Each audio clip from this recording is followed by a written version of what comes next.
తాకట్లో ఉన్న మీ బంగారాన్ని విడిపించి ఆ రోజు ఆన్లైన్ రేటుకి కొంటాం. Sharma gold company.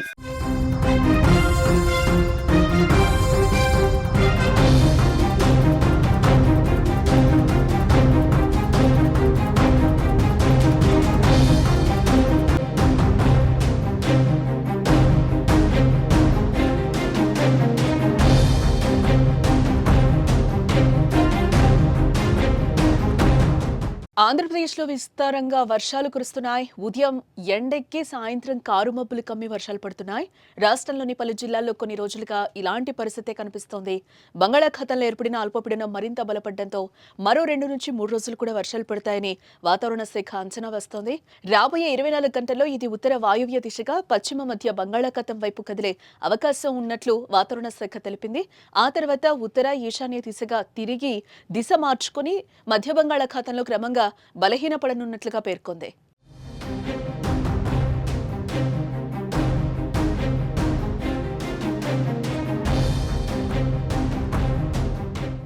ఈ ఎఫెక్ట్తో బుధ గురువారాల్లో పలు చోట్ల అకస్మాత్తుగా పిడుగులతో కూడిన వర్షాలు పడే అవకాశం ఉందని తెలిపింది. ఉత్తరాంధ్ర ఏజెన్సీ జిల్లాలో అక్కడక్కడ తేలికపాటి వర్షాలు కురవడానికి అవకాశం ఉందని రాష్ట్ర విపత్తు నిర్వహణ సంస్థ వెల్లడించింది. కొన్ని చోట్ల పిడుగులు పడే ప్రమాదం ఉందని కూడా హెచ్చరించింది. గురువారం ఉత్తర కోస్తాలో పలు చోట్ల, దక్షిణ కోస్తా, రాయలసీమ ప్రాంతాల్లో అక్కడక్కడ ఈదురుగాలులతో కూడిన వర్షాలు కురుస్తాయని వాతావరణ శాఖ వెల్లడించింది.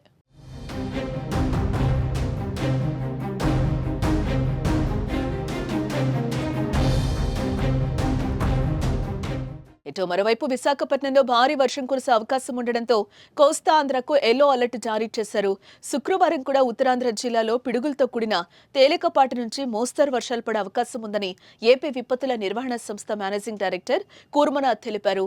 రైతులు వ్యవసాయ పనుల్లో తగిన జాగ్రత్తలు తీసుకోవాలని అన్నారు. పిడుగులు పడే సమయంలో ప్రజలు చెట్ల కింద, బహిరంగ ప్రదేశాల్లో ఉండకూడదని విజ్ఞప్తి చేశారు.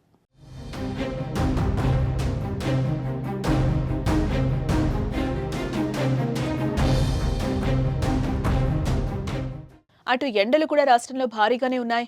మంగళవారం నాడు రాయలసీమ జిల్లాలో ఎండల తీవ్రత పెరిగింది. నంద్యాల జిల్లా దొర్నిపాడు, కడప జిల్లా మద్దూరులో 41.5 డిగ్రీల చొప్పున ఉష్ణోగ్రత నమోదైంది.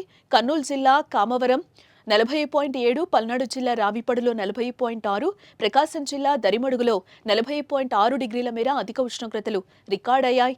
రాష్ట్ర వ్యాప్తంగా 25 ప్రాంతాల్లో 40 డిగ్రీలకు పైగా ఎండ తీవ్రత కనిపించింది.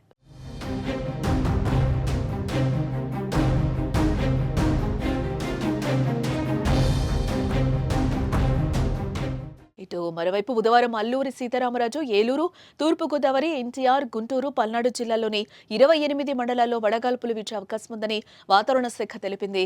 ఏలూరులో 5 మండలాలు, ఎన్టీఆర్ జిల్లాలో 2, గుంటూరులో 9, పల్నాడులో 2 మండలాల్లో తీవ్ర వడగాలులు ఉంటాయని ప్రజలు అప్రమత్తంగా ఉండాలని వెదర్ రిపోర్ట్ వెల్లడించింది.